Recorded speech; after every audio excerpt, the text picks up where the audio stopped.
Hello everyone. आज हम जो टॉपिक डिस्कस कर रहे हैं that is the reduction of ore. उसके अंदर बेसिक इंट्रोडक्शन हमने पहली वीडियो के अंदर पढ़ चुके थे हम। आप देखो पायरोमेटलर्जी। पायरोमेटलर्जी क्या होती है? जब भी कोई मेटल ऑक्साइड होगा उसको हम हीट करेंगे with presence of reducing agent. वो कार्बन भी हो सकता है, सीओ भी हो सकता है, कोई दूसरा मेटल भी हो सकता है।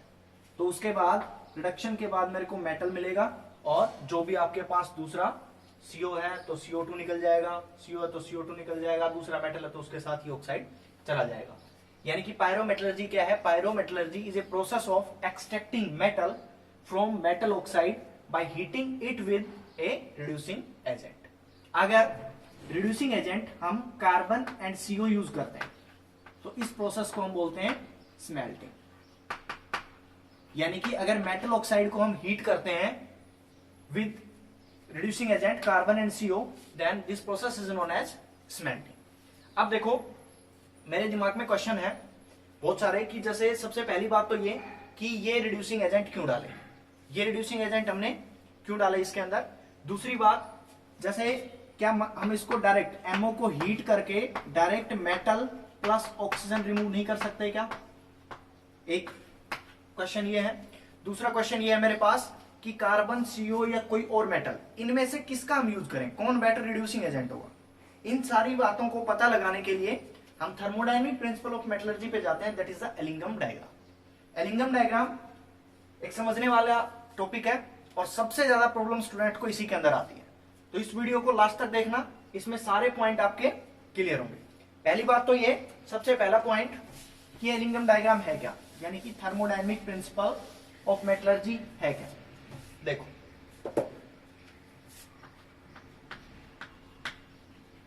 थर्मोडायनेमिक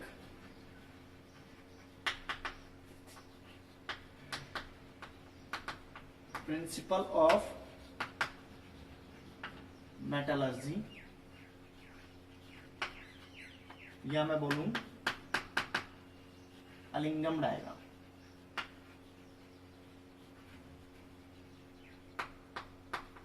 इन सारे क्वेश्चंस के आंसर मिलेंगे कि मेरे पास मेटल है उसको डायरेक्ट हीट करके हम रिड्यूस क्यों नहीं कर सकते, कौन सा रिड्यूसिंग एजेंट हम चूज करें।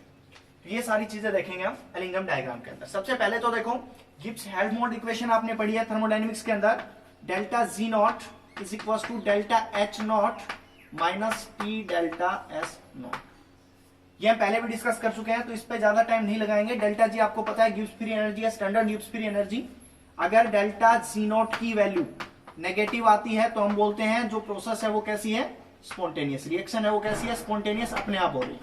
अगर इसकी वैल्यू पॉजिटिव आती है तो हम बोलेंगे जो प्रोसेस है that is the non spontaneous process. अगर इसकी वैल्यू 0 आती है तो हम बोलेंगे जो प्रोसेस है वो कहां पे है, या रिएक्शन है वो कहां पे है, इक्विलिब्रियम पे चली गई। रिएक्शन इक्विलिब्रियम पे चलेगी, रेट ऑफ फॉरवर्ड रिएक्शन बराबर हो गया रेट ऑफ बैकवर्ड रिएक्शन के। डेल्टा H नॉट आपको पता है चेंज इन एंथैल्पी है, और नोट लगा है मतलब स्टैंडर्ड चेंज इन एंथैल्पी। अगर डेल्टा S की बात की जाए तो डेल्टा S क्या है आपके पास, एंट्रोपिक चेंज। तो डेल्टा S है, delta S not is the standard entropy change, entropy change. और एंट्रोपी को हम किससे लिखते हैं, रैंडमनेस। एंट्रोपी का मतलब रैंडमनेस, और रैंडमनेस सबसे ज्यादा गैस की होती है, उसके बाद लिक्विड, और सबसे कम रैंडमनेस किसकी होती है, solid.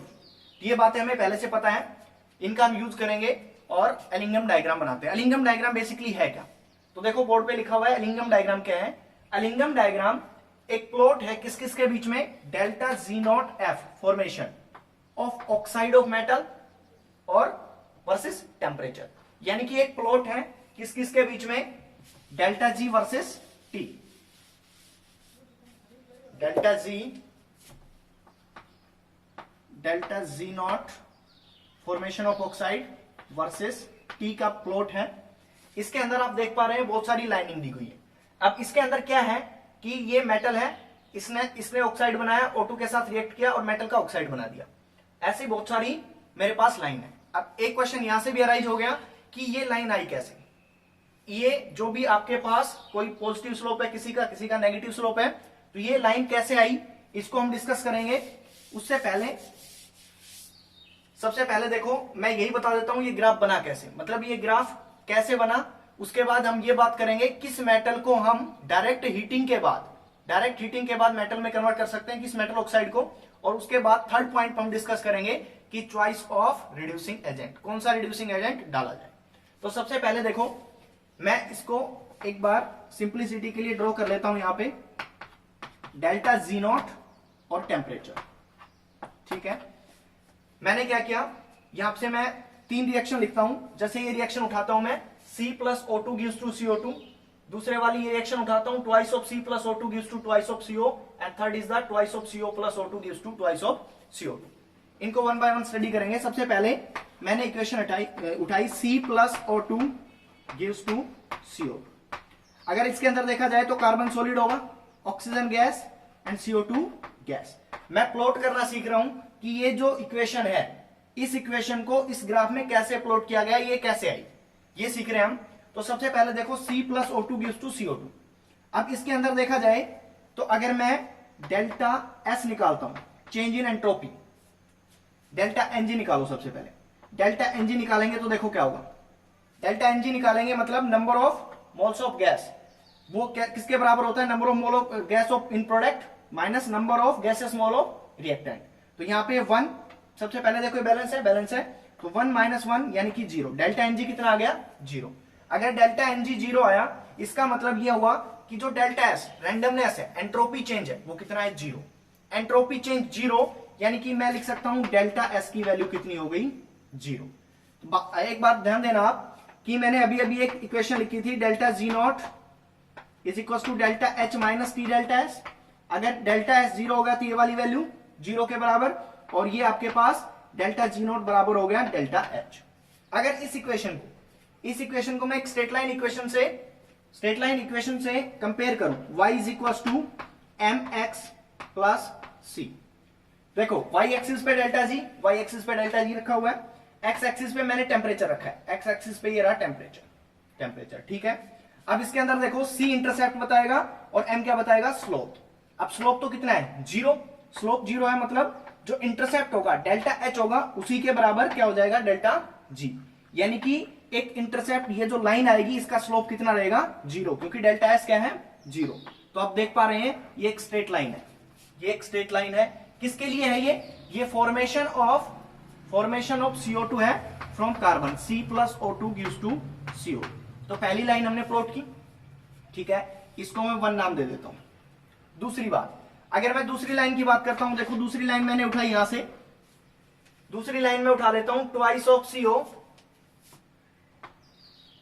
Plus O2 gives to twice of CO2। ये लाइन मैंने उठाई। अब इसके अंदर देखो twice of CO plus O2 gives to twice of CO। अब ये गैस है अपने पास, ये भी गैसियस है और ये भी गैस है। अगर इसके लिए मैं डेल्टा Ng निकालूं तो डेल्टा Ng कैसा आएगा, 2 माइनस 3, यानी कि कैसा आया, 2 माइनस 3, नेगेटिव आया। डेल्टा Ng नेगेटिव मतलब डेल्टा S भी क्या आ गया, नेगेटिव। अगर डेल्टा S नेगेटिव आया तो ध्यान देना delta G is equal to delta H minus T delta S। ठीक है, अब डेल्टा S नेगेटिव है, ये वाली क्वांटिटी नेगेटिव है, ये ओवरऑल क्वांटिटी कैसी हो गई, पॉजिटिव। ये ओवरऑल क्वांटिटी पॉजिटिव हो गई। अगर ये ओवरऑल क्वांटिटी पॉजिटिव हो गई तो इसके अंदर अगर मैं ग्राफ प्लॉट करूं, y एक्सिस पे डेल्टा G लेकर और x एक्सिस पे t लेकर, तो उसका जो स्लोप होगा यानी कि जो डेल्टा S होगा वो कैसा होगा, पॉजिटिव होगा, क्योंकि पूरी क्वांटिटी कैसी बन चुकी है, पॉजिटिव। तो अगर इसका स्लोप पॉजिटिव होगा, इसका मतलब ये जो लाइन स्टार्ट होगी ये कुछ पॉजिटिव स्लोप के साथ इस तरह से जाएगी। यानी कि ये कौन सी इक्वेशन की लाइन है, रिएक्शन की, twice of CO plus O2 gives to twice of CO2। इसको मैंने सेकंड मान लिया। अब थर्ड, इसी तरह से सेम थर्ड इक्वेशन लेते हैं। थर्ड इक्वेशन हमने ली। अब थर्ड इक्वेशन के अंदर देखो, मैं ये वाली इक्वेशन उठा लेता हूं, twice of C plus O2 gives to twice of C, twice of C plus O2 gives to twice of CO, यानी कि कार्बन से कार्बन मोनोऑक्साइड। अब इसके अंदर देखो कार्बन सॉलिड होगा, ऑक्सीजन गैस, और ये भी क्या होगी, गैस। अगर डेल्टा Ng देखा जाए तो डेल्टा Ng किसके बराबर आया, देखो delta Ng 2 minus 1, gaseous product minus mole of gaseous product minus mole of gaseous reactant. अब 2 - 1 कितना हो गया 1, यानी कि ये वैल्यू कैसी आई पॉजिटिव। अगर ये वैल्यू पॉजिटिव आती है तो इसके अंदर देखो डेल्टा एस क्या हो गया पॉजिटिव। डेल्टा एस पॉजिटिव हुआ तो delta G is equal to delta H minus T delta S, ये वाली टर्म पॉजिटिव, ये ओवरऑल टर्म कैसी हो गई नेगेटिव, और ये ओवरऑल टर्म नेगेटिव हो गई। मैं डेल्टा जी और टी के बीच में ग्राफ प्लॉट करता हूं तो जो उसका स्लोप होगा वो क्या होगा नेगेटिव होगा। अगर स्लोप नेगेटिव होगा तो ये लाइन कुछ इस तरह से आएगी, यानी कि ये किसके लिए है twice of C plus O2 gives to twice of CO gas, equation 3। तो ये तो हमने ग्राफ प्लॉट किया इस तरह से, सारे मेटल ऑक्साइड के डेल्टा एस के अकॉर्डिंग ये ग्राफ प्लॉट हो रखे हैं।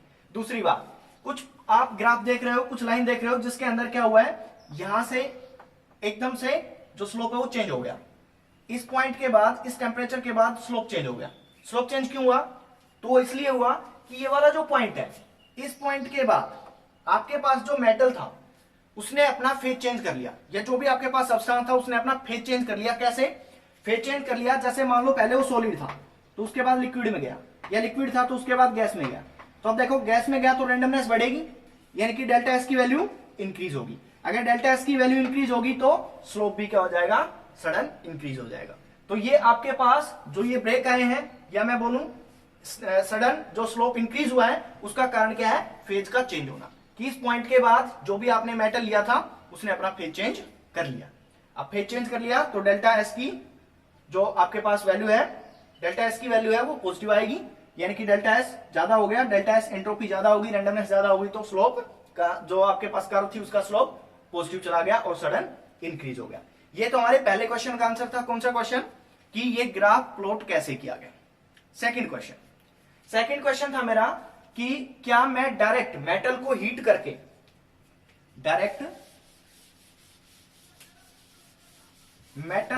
करके रिड्यूस नहीं कर सकता क्या। जैसे देखो एक एग्जांपल से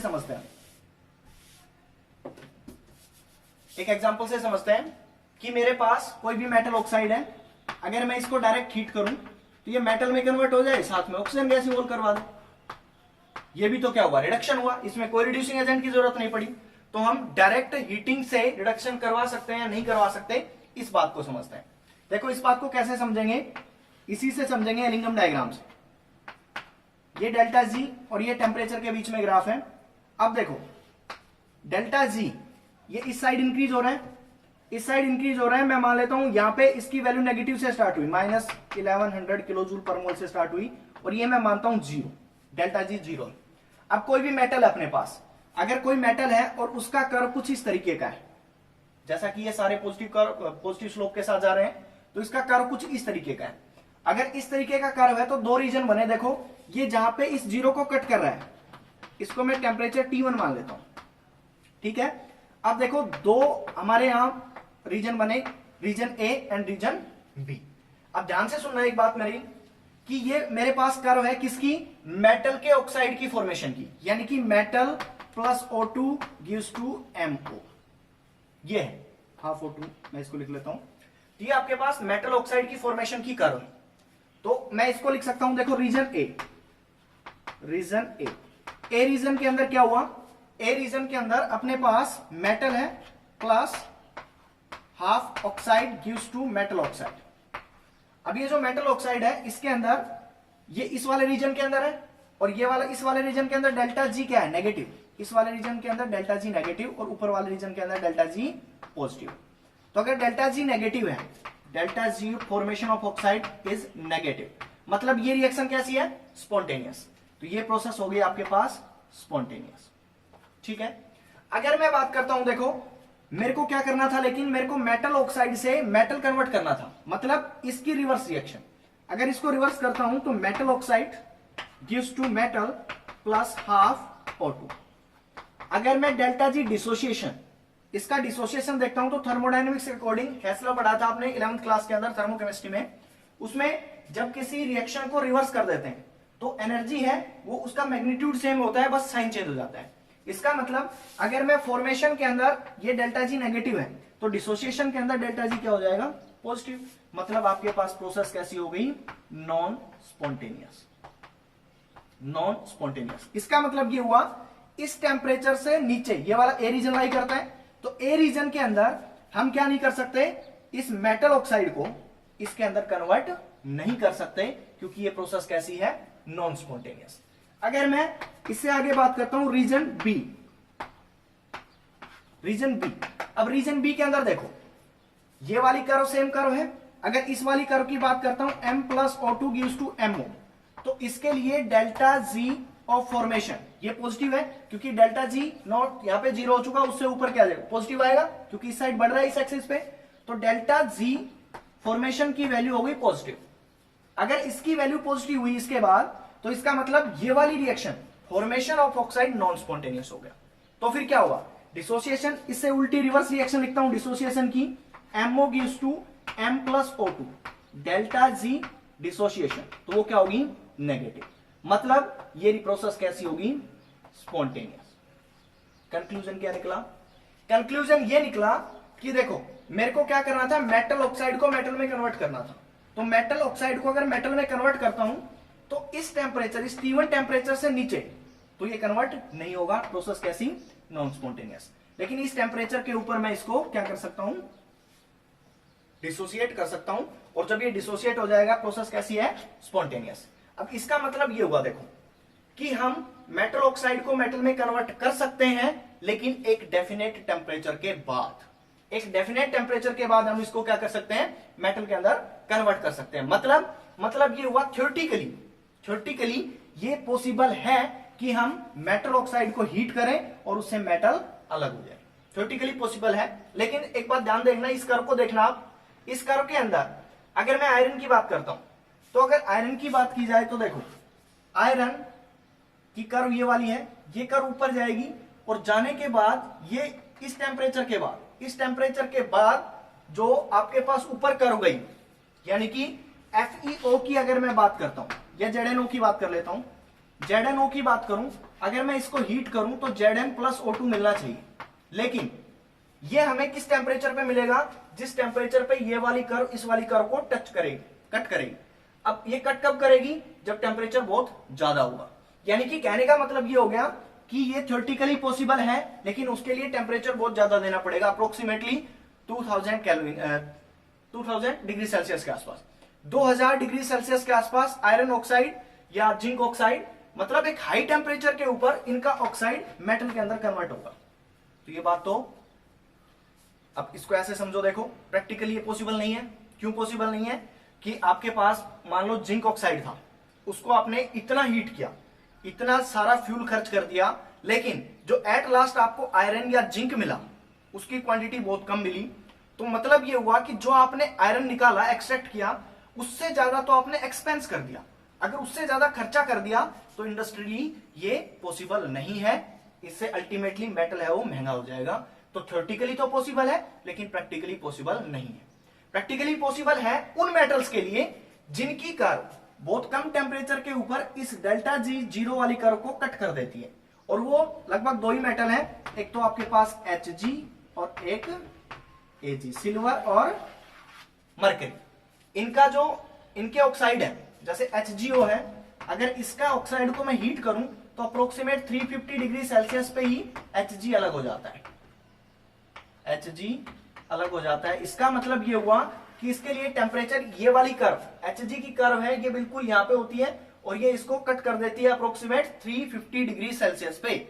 तो जो फिजिबल टेम्परेचर है, तो इसको तो हम डायरेक्टली क्या कर सकते हैं, कन्वर्ट कर सकते हैं, इसका रिडक्शन करवा सकते हैं। इसलिए सेल्फ रिडक्शन पॉसिबल है किसका, Hg का और Ag का, Ag के ऑक्साइड और Hg के ऑक्साइड का सेल्फ रिडक्शन पॉसिबल है। तो इनको हम सेल्फ रिडक्शन से, यानी कि डायरेक्ट हीट करके विदाउट रिड्यूसिंग एजेंट हम इनको ऑब्टेन कर सकते हैं।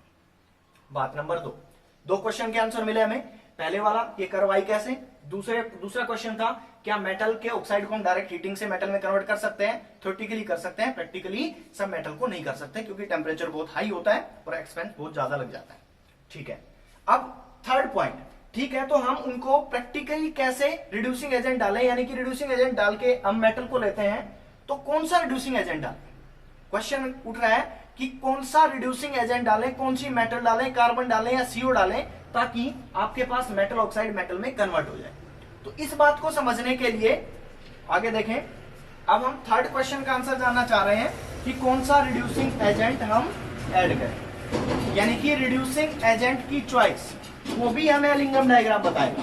कैसे बताएगा, ध्यान से सुनना इसको। देखो इसको कुछ इस तरीके से देखते हैं। देखो ये अपने पास कर्व है डेल्टा जी और टेम्परेचर के बीच में, ठीक है।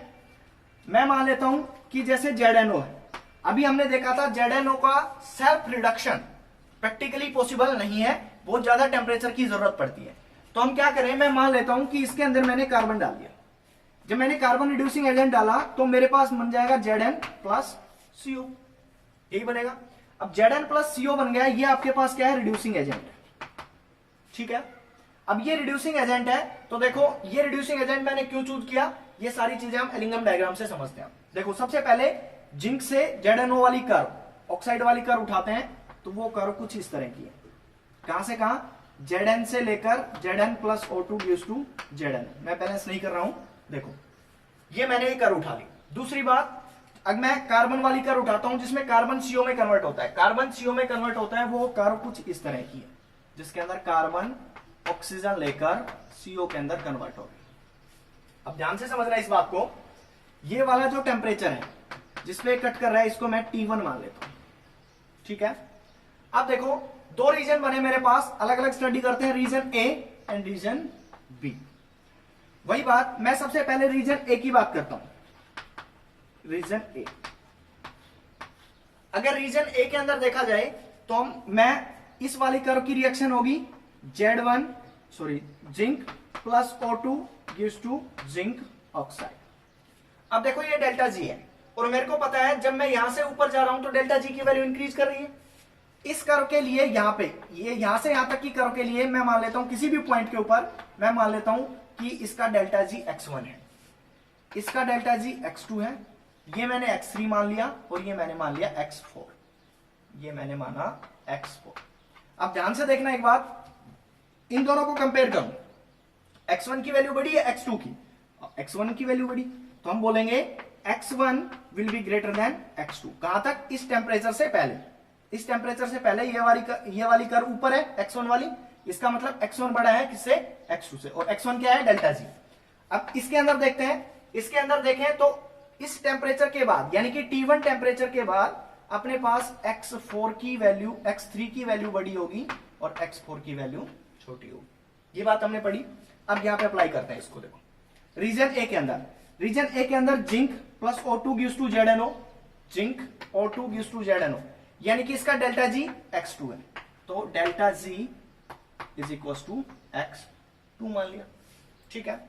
अगर मैं इसको रिवर्स करता हूं, ये फॉर्मेशन ऑफ ऑक्साइड है, अगर मैं डिसोसिएशन की बात करता हूं तो देखो ZNO gives to Zn plus O2, इस इक्वेशन को मैंने रिवर्स कर दिया, तो डेल्टा जी डिसोसिएशन वो बराबर होगा, that is the minus x2, minus sign आ जाएगा।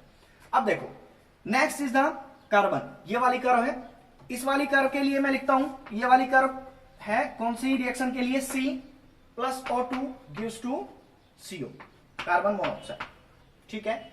इसके लिए जो डेल्टा जी है वो किसके बराबर है, वो इस रीजन में बात कर रहे हैं, रीजन ए में, इस कर्व से पहले, तो इसके लिए कितना है, x1, डेल्टा जी है x1। ऐड करो इन दोनों को, आज जब मैं ऐड करता हूं तो देखो ऑक्सीजन से ऑक्सीजन कैंसिल, और यहां से ZNO plus C gives to Zn plus CO, यही वाली रिएक्शन आ गई जिसके अंदर कार्बन रिड्यूसिंग एजेंट है। अब ये जो नई रिएक्शन आई है, इसका डेल्टा जी क्या होगा, इसका डेल्टा जी, तो थर्मोडायनेमिक्स के अंदर जब भी हम कोई दो रिएक्शन को ऐड करते हैं तो उनकी एनर्जी ऐड हो जाती है। तो वैसे ही अगर इनका delta G, individual delta G, ये माइनस x2 है, ये x1 है, तो इस ओवरऑल रिएक्शन का जो डेल्टा जी होगा वो क्या होगा, इन दोनों को ऐड कर दूं, यानी कि x1 माइनस x2। अब आप बताओ, x1 बड़ा है x2 से, x1 बड़ा है x2 से, तो ओवरऑल क्वांटिटी कैसी आएगी, पॉजिटिव, ओवरऑल क्वांटिटी पॉजिटिव आई। इसका मतलब ये वाली रिएक्शन इस रीजन के अंदर, रीजन ए के अंदर पॉसिबल नहीं है, तो ये कैसी हो गई, नॉन स्पॉन्टेनियस। ये मैं क्यों बता रहा हूं, ये मैं इसलिए बता रहा हूं ताकि हम चूज कर सकें कौन सा रिड्यूसिंग एजेंट लेंगे और कौन सा रिड्यूसिंग एजेंट नहीं लेंगे। अब मैं बात करता हूं रीजन बी की। रीजन बी, ध्यान से सुनना, सेम प्रोसेस हम रिपीट करवाएंगे। रीजन बी के अंदर अगर मैं देखता हूं Zn plus O2 gives to zinc oxide, इसके लिए डेल्टा जी की वैल्यू क्या है? रीजन बी, रीजन बी मतलब ये वाला रीजन, इसके अंदर Zn वाली कर्व ये वाली है, तो इसके लिए डेल्टा जी क्या है? x3, तो ये डेल्टा जी हो गया x3। अगर मैं इसको रिवर्स करता हूं रिएक्शन को, ZnO gives to Zn plus O2, तो इसके लिए जो डेल्टा जी की वैल्यू माइनस x3 हो जाएगी। इसी तरीके से दूसरा, carbon plus O2 gives to CO, इस वाली रिएक्शन के लिए अपने पास जो इस रीजन में, रीजन बी के अंदर डेल्टा जी की वैल्यू कितनी है?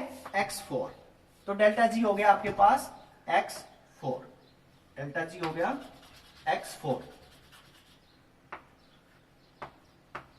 ठीक है, ऐड करते हैं इन दोनों को।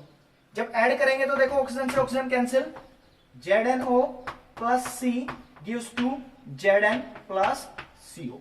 अब डेल्टा जी भी ऐड हो जाएगा क्योंकि हमने रिएक्शंस को ऐड किया है, तो इस ओवरऑल रिएक्शन का डेल्टा जी होगा वो क्या होगा? इन दोनों को ऐड कर दो, इन दोनों को ऐड करूंगा तो ये कितना आ गया?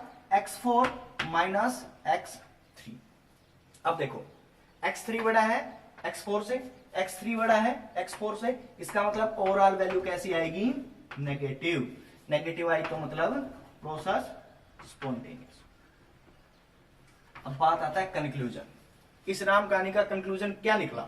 इसका कंक्लूजन ये निकला कि जब रिड्यूसिंग एजेंट हमने यूज किया था कार्बन, ठीक है, और ये वाली कर्व इस रीजन के अंदर, इस टेम्परेचर से पहले ये वाली कर्व कौन सी? कार्बन वाली कर्व ऊपर है और मेटल ऑक्साइड वाली कर्व नीचे है, तो आपके पास रिडक्शन नहीं होगा, मतलब इस टेम्परेचर से पहले रिडक्शन नहीं होगा। क्यों नहीं होगा? इसे हम कंक्लूजन ड्रॉ कर सकते हैं कि जब मेटल ऑक्साइड की कर्व नीचे रहे और रिड्यूसिंग एजेंट की कर्व ऊपर रहे तो जो प्रोसेस है वो नहीं होगी। इस रीजन में देखें तो, इस रीजन में देखा जाए तो देखो रिड्यूसिंग एजेंट सी वो वाली कर्व नीचे है और मेटल ऑक्साइड वाली कर्व ऊपर है, तो रिएक्शन स्पॉन्टेनियस हो गई और यहां से ये रिड्यूसिंग एजेंट इसका रिडक्शन करवा सकता है।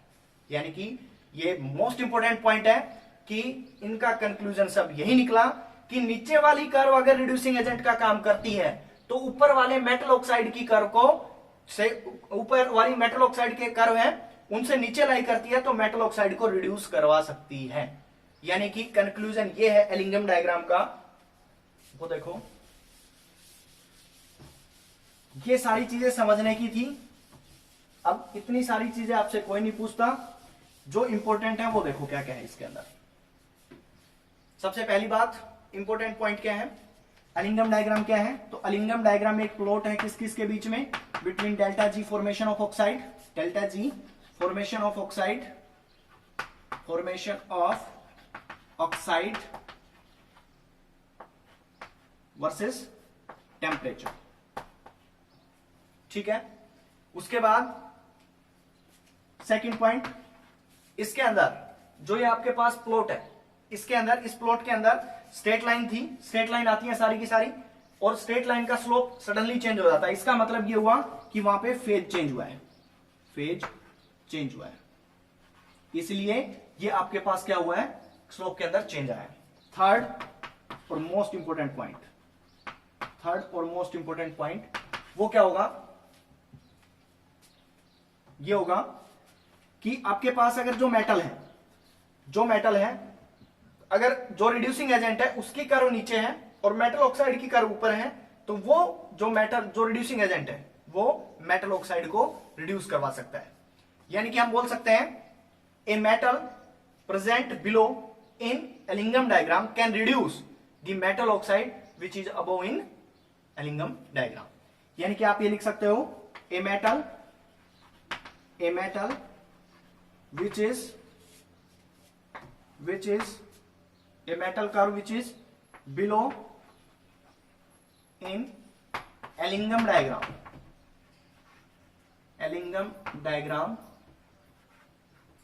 can reduce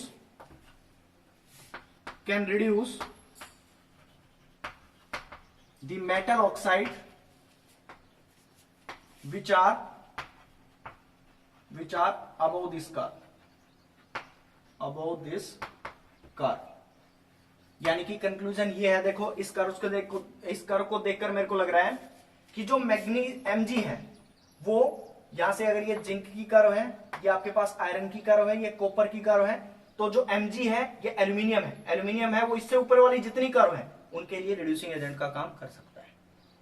Al है वो इन सब के लिए रिड्यूसिंग एजेंट का काम कर सकता है। यानी कि आप ये बोल सकते हो मैग्नीशियम की कर्व सबसे नीचे है, तो magnesium can act as reducing agent for किस के लिए, जिसकी कर्व इससे ऊपर है वो सबके लिए काम कर सकता है, किसका, रिड्यूसिंग एजेंट का।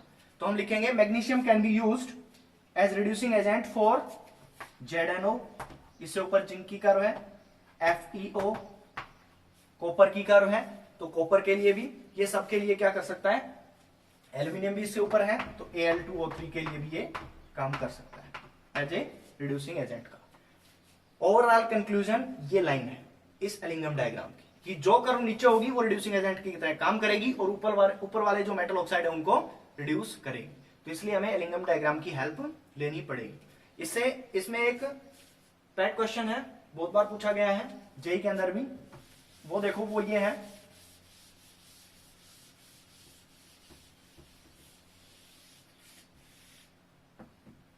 क्वेश्चन ये आता है कि कार्बन एंड कार्बन मोनोऑक्साइड, ये दोनों रिड्यूसिंग एजेंट है, दोनों रिड्यूसिंग एजेंट की तरह काम करते हैं। मैंने अभी भी बताया था, अगर पायरोमेटलर्जी के अंदर रिड्यूसिंग एजेंट कार्बन और कार्बन मोनोऑक्साइड है तो उस प्रोसेस को हम क्या बोलते हैं, स्मेल्टिंग। तो इसके अंदर ये बोला गया है कि इनमें से अगर इस कर्व को देखो तो ये कर्व मेरे को कुछ ऐसी दिख रही है, कार्बन और कार्बन मोनोऑक्साइड वाली कर्व, कार्बन और कार्बन मोनोऑक्साइड, ये आपके पास इस तरह से, और कार्बन मोनोऑक्साइड वाली कर्व है इस तरह से, ये कार्बन मोनोऑक्साइड के लिए, ये कार्बन के लिए। ये जहां पे कट करती है उस टेम्परेचर को देखते हैं, तो वो टेम्परेचर आता है, यहां पे टेम्परेचर आता है 710 डिग्री सेल्सियस। तो देखो, अगर कोई भी मेरे पास मेटल है, मैंने मान लिया कोई भी ये वाली मेटल है, चलो ठीक है, तो उस मेटल के लिए 710 डिग्री सेल्सियस से नीचे CO वाली कर्व नीचे है, इस मेटल के नीचे CO वाली कर्व है, तो इसका मतलब ये हुआ 710 डिग्री सेल्सियस से नीचे तो CO बेटर रिड्यूसिंग एजेंट है। लेकिन अगर 710 डिग्री के बाद बात की जाए तो इस कार्बन की कर्व नीचे आ गई और कार्बन की कर्व नीचे आ गई, तो इसका मतलब बेटर रिड्यूसिंग एजेंट कौन है, कार्बन। तो ये क्वेश्चन पूछा जाता है कि above 710 degree Celsius carbon is better reducing agent, जबकि below 710 degree Celsius carbon monoxide is better reducing agent. तो उसका कारण यही है कि आपके पास क्या होगा, ये वाला जो टेम्परेचर है। क्यों है ऐसा, क्योंकि इस टेम्परेचर के बाद ये वाली कर्व नीचे आ जाती है। ये वाली कर्व नीचे क्यों आएगी, क्योंकि इसके लिए डेल्टा जी नेगेटिव है, डेल्टा जी की वैल्यू है वो कम हो जाएगी, या मैं बोलूं डेल्टा जी की वैल्यू नेगेटिव में ज्यादा हो जाएगी, तो इसका मतलब ये हुआ कि डेल्टा जी की वैल्यू नेगेटिव में ज्यादा हो गई, तो इसकी फिजिबिलिटी है वो ज्यादा बढ़ गई, और फिजिबिलिटी ज्यादा बढ़ने की वजह से इसका स्लोप कैसा आ गया, फिजिबिलिटी ज्यादा होगी, फिजिबिलिटी ज्यादा होने की वजह से ये बेटर रिड्यूसिंग एजेंट की तरह काम करेगा। तो ये क्वेश्चन था। अब मैं बात करता हूं इसकी लिमिटेशन के बारे में।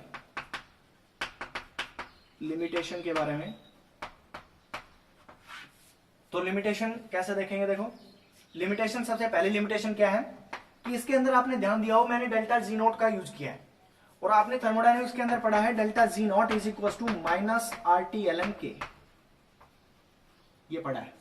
इसका मतलब ये हुआ कि ये वाली जो प्रोसेस है, ये रिंगम डायग्राम बनाया गया, तब ये अज्यूम कर लिया गया कि जो रिएक्शन है, जो ये रिएक्शन होती है जिसके अंदर हम कोई भी एक मेटल ऑक्साइड होता है उसके अंदर रिड्यूसिंग एजेंट डालते हैं और मेटल अलग हो जाता है, तो वाली जो रिएक्शन है वो इक्विलिब्रियम पे मान ली गई है, लेकिन ये हमेशा ट्रू नहीं होता।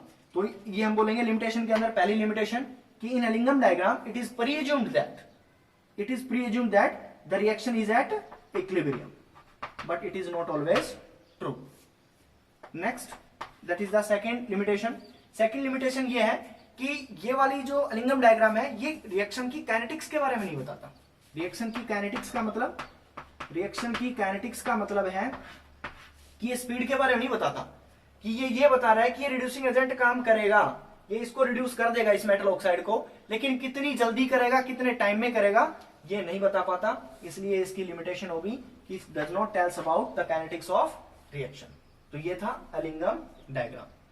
तो इसके अंदर बस मेन बात याद रखने वाली कि जो कर्व नीचे होगी वो अच्छा रिड्यूसिंग एजेंट है, और जो कर्व ऊपर होगी वो अच्छा रिड्यूसिंग एजेंट नहीं है। मतलब जैसे अगर मैं बात करूं इन दोनों के अंदर, तो मैग्नीशियम सबसे अच्छा रिड्यूसिंग एजेंट होगा, उससे ऊपर जितनी कर्व आती हैं उनके लिए वो उनको रिड्यूस कर सकता है।